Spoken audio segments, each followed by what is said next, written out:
Hey, shalom everyone. This is Amir Tsarfati. I'm live from Galilee. I tried earlier to give an update on the Israeli elections on Telegram. I'm still learning this whole Telegram live thing, so I don't think you can watch it because it ended. And I just learned that it doesn't record it, so you can't go and watch it later. So this is going to be my elections update with the final results, and that's something that you need to know. So let's pray. Father, I thank you. You've done above and beyond anything that we've asked, we prayed for, and we fasted for. And now we ask that you will preside over this update and allow us to see what's going on around us with the biblical eyes. We thank you and we bless you in Jesus' name. Amen.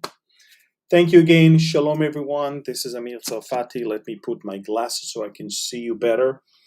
And I owe you an update on the election result. 10 minutes ago, less than 10 minutes ago, 35 minutes ago, more. 35 minutes ago, we finally got the final results, and here they are. Okay, here they are. 100% of the votes counted. Benjamin Netanyahu's block 64, Lapid's block 51, and the Arabs are in between. And if that's not enough, pay attention to this one right here. Okay, Likud party of Benjamin Netanyahu 31, Lapid's party Yesh Atid 24. The new rising star of these elections is the religious Zionism, which we will talk about in a few seconds. This is 14. National Unity. This is Gantz, the defense minister, and all the bits and pieces of other parties that joined him. That's 12. Shas, the Sephardic Jewish ultra-Orthodox, 11. The Ashkenazi Jewish ultra-Orthodox, 8. And then Israel Beitenu of Lieberman. The Muslim Brotherhoods, 5, Ra'am.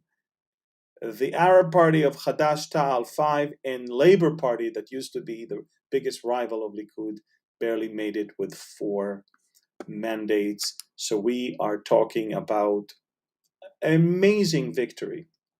Just so you know, a year and a half ago, it was exactly the opposite. Netanyahu's bloc was 52, and the other was 63. Plus, there was the Arabs there that also protected them from the outside. So, folks, it's phenomenal. It is phenomenal, above and beyond anything we could ever expect. Now, remember, I was sitting on my desk in the studio over there on the night of the elections. I barely watched the exit polls and I immediately reported to you. Netanyahu received 61. In other polls, it was 62, but they said that it's very fragile. And, in Israel, when you lose one mandate, then it's 60-60.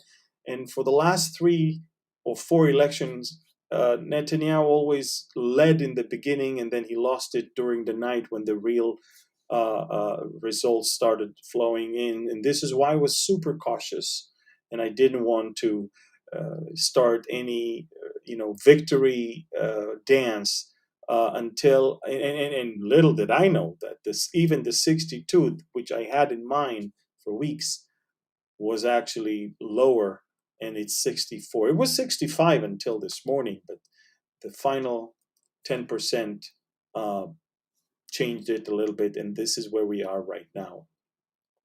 Decisive victory, amazing victory. Netanyahu, this is probably his biggest victory all of his political life.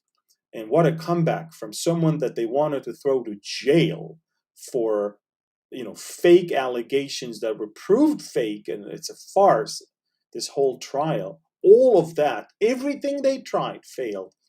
And he's coming back to the prime minister's office stronger than ever. But this time with a right-wing conservative government that is going to not allow him to get away with great and deep reforms in the judicial system, judicial branch, because our problem is our judicial system is so bad, so liberal, that you can't really govern without the Supreme Court telling you you can't do this and you can't do that. And so we have to make some very, very major changes over there. So another thing is that governing, in parts of the country is not really happening, and we have Bedouin some gangs in the Negev in the south, and also in Galilee, not too far from where I live, where any farmer, Jewish farmer, is not feeling safe anymore.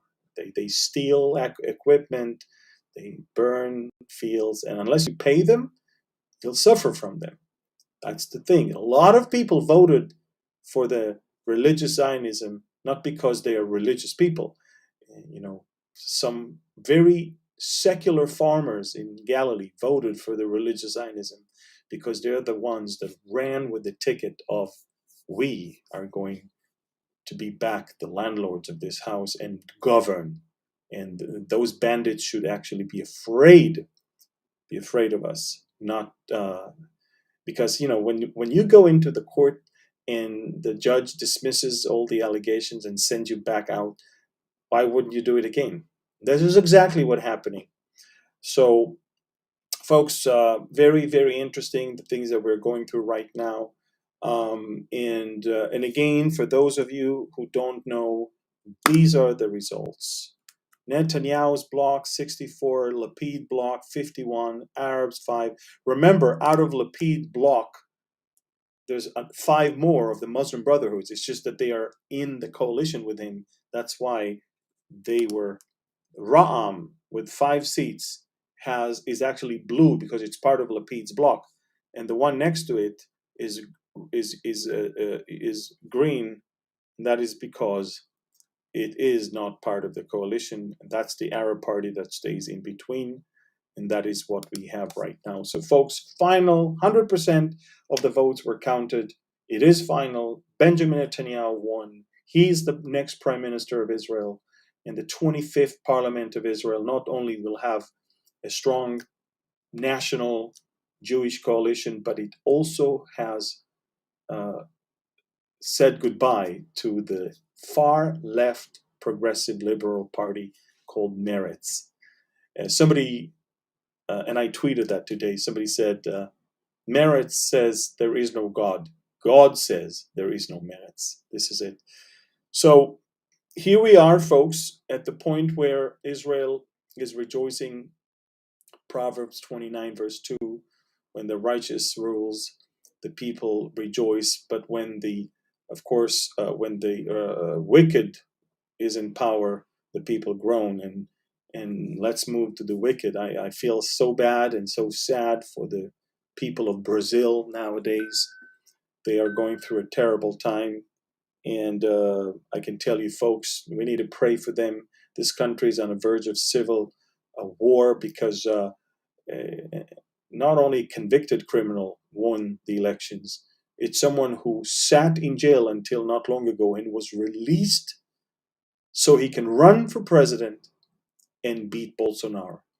And they try to tell the people not to go to vote because Lula is leading over Bolsonaro in 10, 15 points, when in reality, it wasn't so. And in the second round of election, he only won in less than 2%. And had everyone showed up, probably Bolsonaro would have won.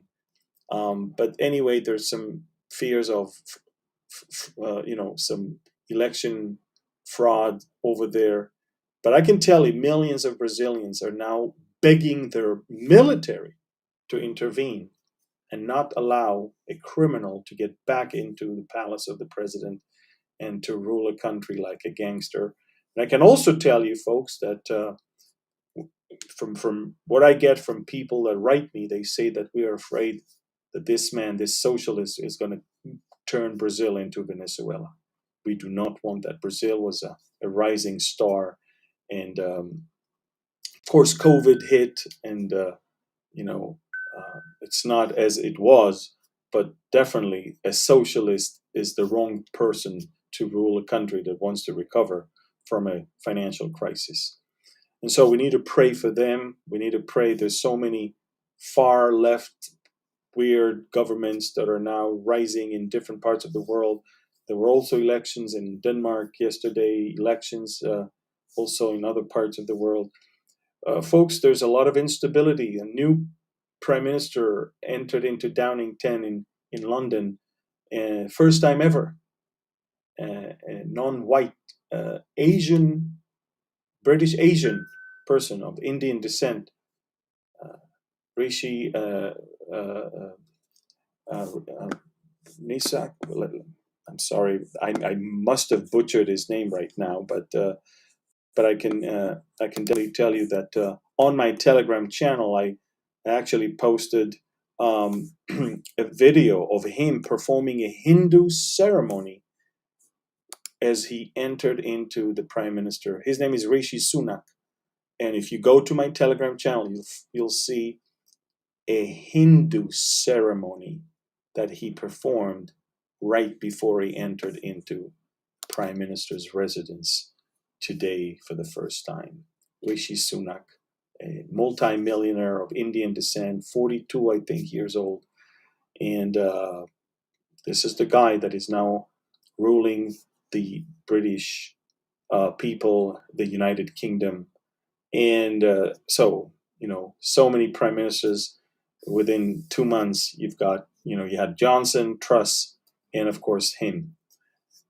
Just, the Russians are accusing the UK for blasting the Nord Stream pipelines, and they just said today that they intercepted a text message from Liz Truss as she was still the foreign minister of Boris Johnson's government.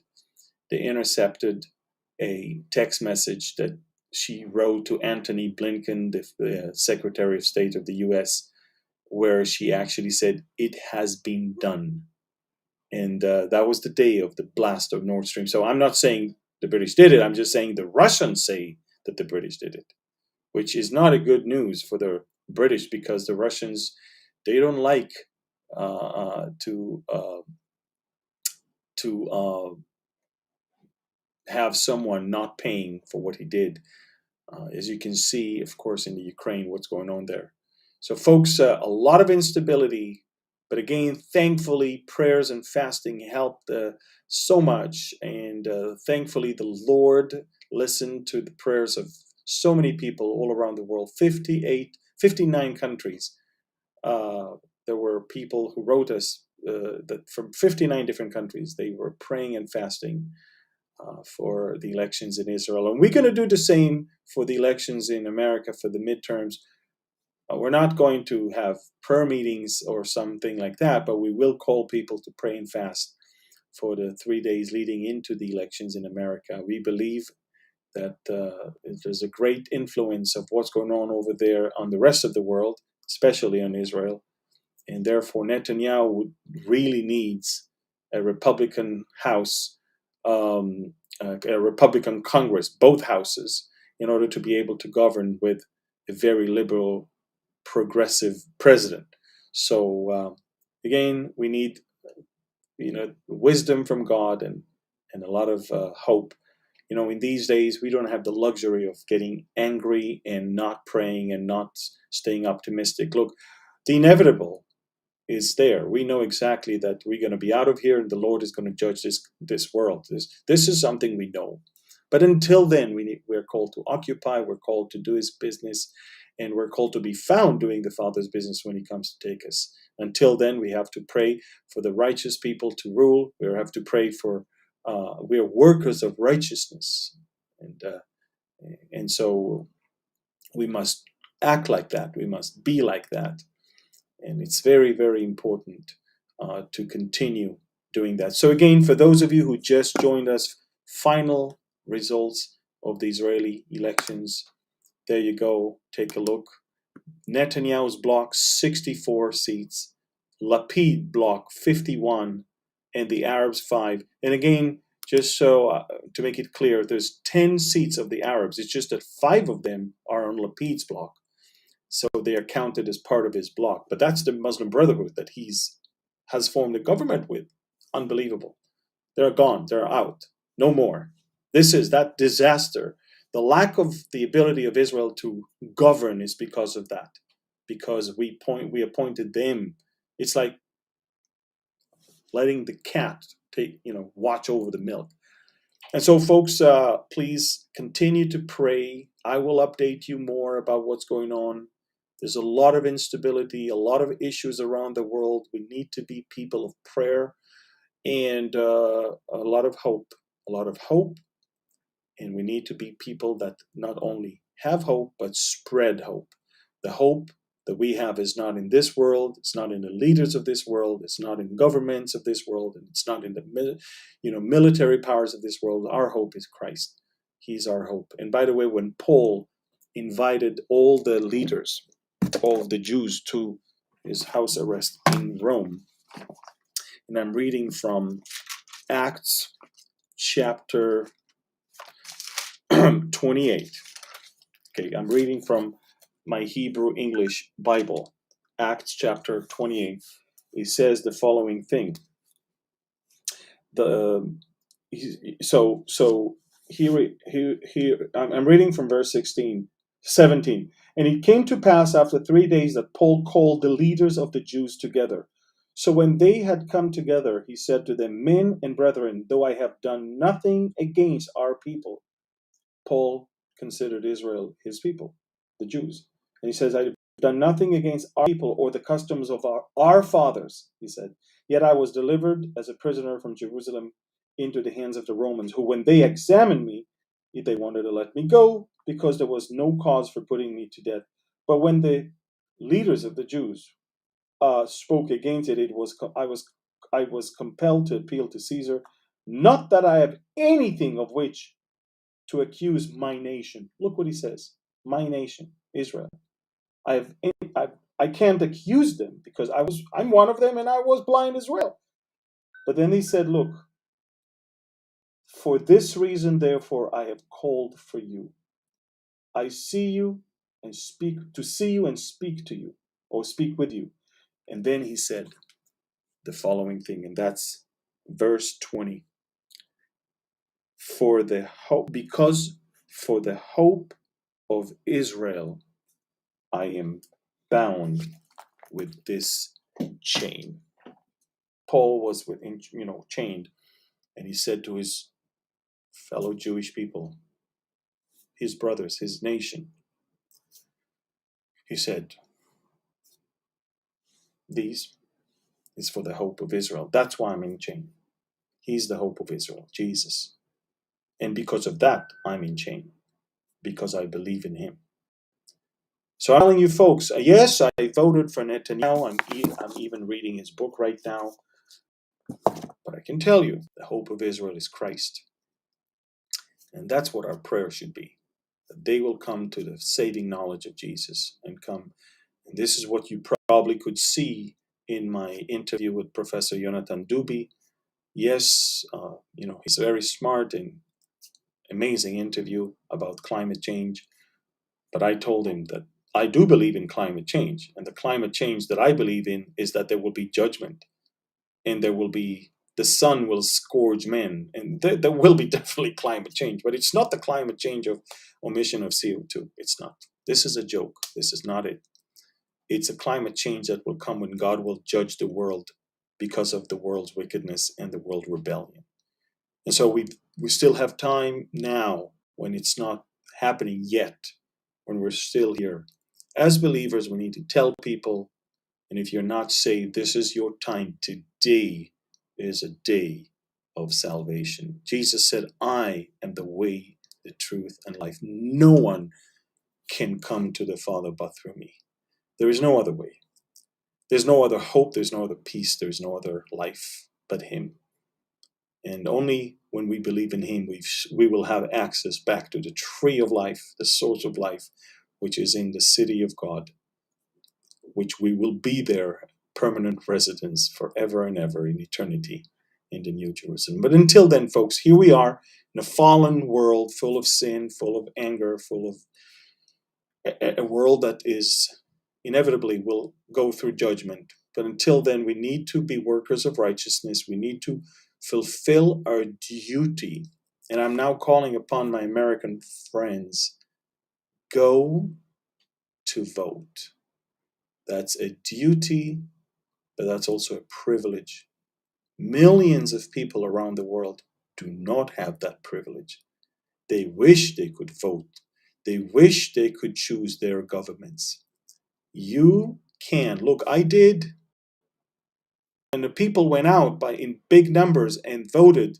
Look, we got back the right, government. Go to vote. Some people write me, believers should not vote. We should just pray. No, it's like drowning in the ocean, seeing a lifeboat, ignoring it and praying that it will save you. God, in those countries that are considered democracies and where you can vote, that's your way to get a government that is more righteous. Now, do I think that politicians are saints? I don't. But I do think that if we can save the life of one more baby by a specific legislation, it's worth everything. I do think that if we can stop one more person from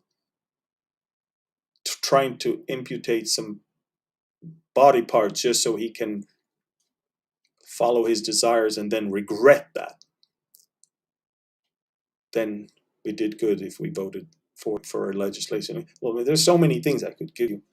If we think that we can cause poverty all across the world just to reduce world's temperature in 1%, and if we think we can actually change global warming because we are like God, then we're wrong. We need to move forward. So, folks, there's so much that we can do simply by voting for the right people. First of all, by voting. Second, by voting for the right people. But sitting at home and complaining without doing anything about something is just not the right way.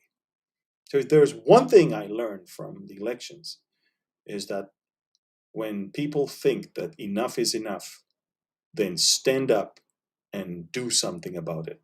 And in democracy like America, go to vote. Go to vote. Even on the, now fill up the ballot. Or on the day of election, go to the polling station and vote. Vote by the millions. If you want a change, make a difference and do that. You have to.